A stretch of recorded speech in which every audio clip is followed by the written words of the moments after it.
ন্যায় বিচারের দাবিতে থানায় হাজির হওয়া একদল অভিযোগকারীকে লাঠিচার্জ সহ মারধরের অভিযোগ পুলিশের বিরুদ্ধে। মঙ্গলবার সন্ধ্যায় ঘটনাটি ঘটেছে গোয়ালপুকুর থানায়। জানা গিয়েছে, গোয়ালপুকুরের চেনপুর গ্রামের এক পরিবার তাদের এক সদস্যের রহস্যজনক মৃত্যুর ঘটনার পূর্ণাঙ্গ তদন্তের দাবি জানাতে থানায় গেলে এই ঘটনা ঘটে।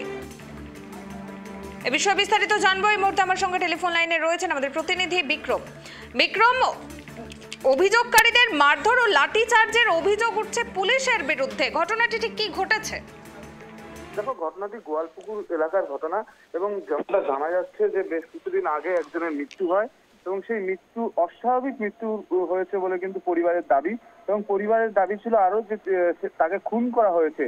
এরই প্রতিবাদে কিন্তু পরিবারের তরফ থেকে থানায় লিখিত অভিযোগ দায়ের করা হয় এবং তারপরই দেখা যায় পুলিশ যে তদন্ত শুরুছে সেই তদন্ততে সেই পরিবারেরই, যেই পরিবারের একজন মারা গিয়েছে সেই পরিবারই কয়েকজনের বিরুদ্ধে লিখিত কমপ্লেন পুলিশ তাদেরকে গ্রেপ্তার করে এবং তারপরে পুলিশের তরফ থেকে জানানো হয় যে অস্বাভাবিক মৃত্যু হয়েছে তাদের পিছনে এদেরই হাত রয়েছে, পরিবারের কয়েকজনের বিরুদ্ধে।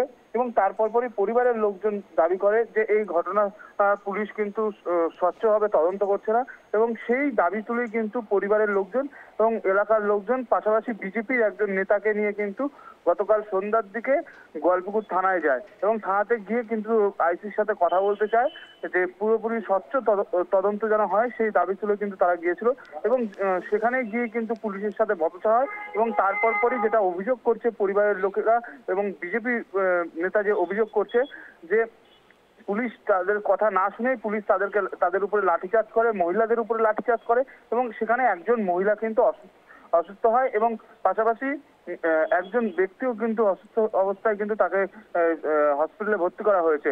অন্যদিকে দেখো, এই ঘটনার পুরোপুরি এসপি জবি থমাস, ইসলামপুর পুলিশ ডিস্ট্রিক্টের এসপি জবি থমাস, তিনি জানিয়েছেন যে কোনো ঘটনা এরকম হয়নি, লাঠিচার্জের কোনো ঘটনা ঘটেনি।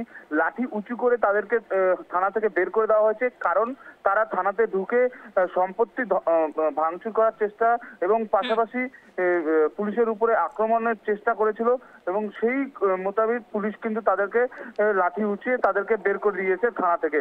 এবং পাশাপাশি তোমাকে বলে রাখি কুনামি, যে ইসলামপুর জেলার এসপি জবি থমাস তিনি জানিয়েছেন যে গতকালের এই ঘটনায় পুলিশ কিন্তু একটি লিখিত অভিযোগ দায়ের করেছে পুলিশের তরফ থেকে, যে সম্পত্তি ভাঙচুর এবং পুলিশের উপরে আক্রমণ এবং পুলিশের কাজে বাধা দেওয়া, এই সমস্ত বিষয়ে কিন্তু কেস করেছে ইসলামপুর পুলিশ ডিস্ট্রিক্টের তরফ থেকে কিন্তু কেস করা হয়েছে এবং তারা গতকাল রাত্রে যারা থানায় গিয়েছিল এবং বিজেপি নেতা তাদের বিরুদ্ধে কমপ্লেন করা হয়েছে এবং তাদের খোঁজ চালাচ্ছে পুলিশ।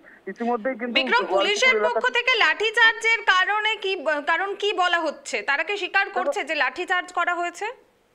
দেখো, পুলিশের তরফ থেকে স্পষ্ট বলে দেওয়া হচ্ছে কোনো লাঠিচার্জ করা হয়নি, লাঠি উঁচু করে কিন্তু তাদেরকে থানা থেকে বের করে দেওয়া হয়েছে কারণ তারা থানায় ঢুকে তারা কিন্তু কোনো কথা বলার চেষ্টা নয়, কথা বলতে বলতে তারা কিন্তু সম্পত্তি ভাঙচুর অর্থাৎ থানায় ভাঙচুর করার কিন্তু অভিযোগ করছে ইসলামপুর জেলার পুলিশ এসপি জবি থমাস। তিনি বলছেন যে সম্পত্তি ভাঙচুর করার চেষ্টা করছিল এবং পুলিশের উপরে আক্রমণ করার চেষ্টা করেছিল।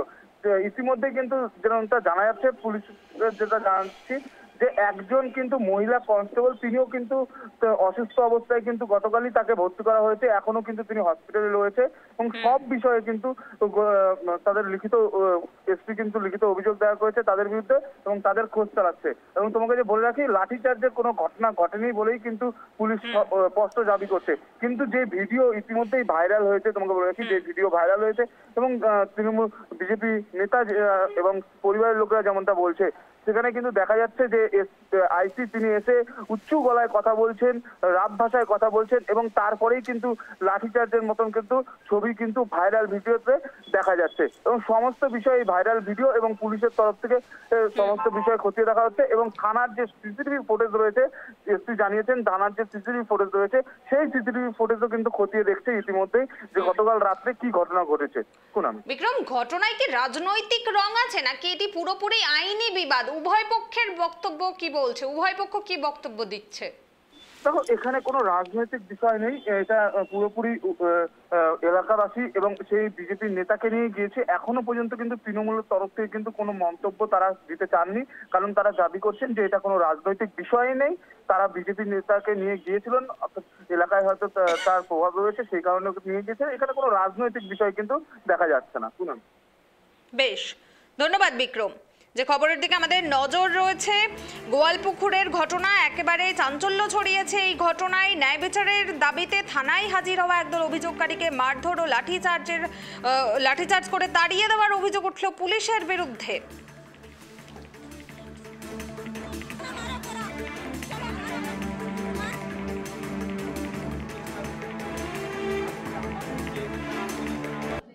আমরা গেছিলাম থানা, এই যে আইসিগুলো আমাকে মারপিট করেছে, হ্যাঁ, আর আমার পুরো কেস করেছে। আর যারা মানুষ আসেনি, যারা মানুষ বাইরে আসে ওর নামে দিয়েছে কেস। হ্যাঁ, এটার জন্যে আমার সলবর বাবুকে দিয়ে আমরা থানা গেছিলাম। আর ওখানে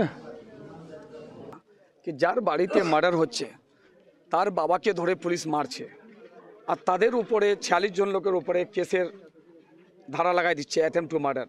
কার উপরে? যে যার বাড়িতে মার্ডার হচ্ছে তার বাবার উপরে, পরিবারের উপরে 46টা লোকের অ্যাটেম্প টু মার্ডারের ধারা লাগাই দিচ্ছে। সেইটা নিয়ে আমরা থানা গেছিলাম, কে এই পরিবারটাতে মার্ডার হচ্ছে, তাদের উপরে কেস কেন, এইগুলো ভুলভাল কেন হলো?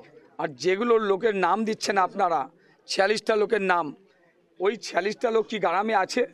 নাই তো। কেউ আছে আসামে, কেউ সিকিম, কেউ কেরালাতে আছে, কেউ পানিপথে আছে। আর ওর ভিতরে একটা লোক তো মরে গেছে, জীবিত নাই, মৃত্যু আছে, মরে গেছে, তারও নাম এফআইআরে অ্যাটেম্প টু মার্ডার, ওরও নাম লাগাই দিচ্ছে। এইগুলো নিয়ে আমরা থানা গেছিলাম। থানাতে যাওয়ার পরে আইসি আসলো ওপর থেকে, আসার পরে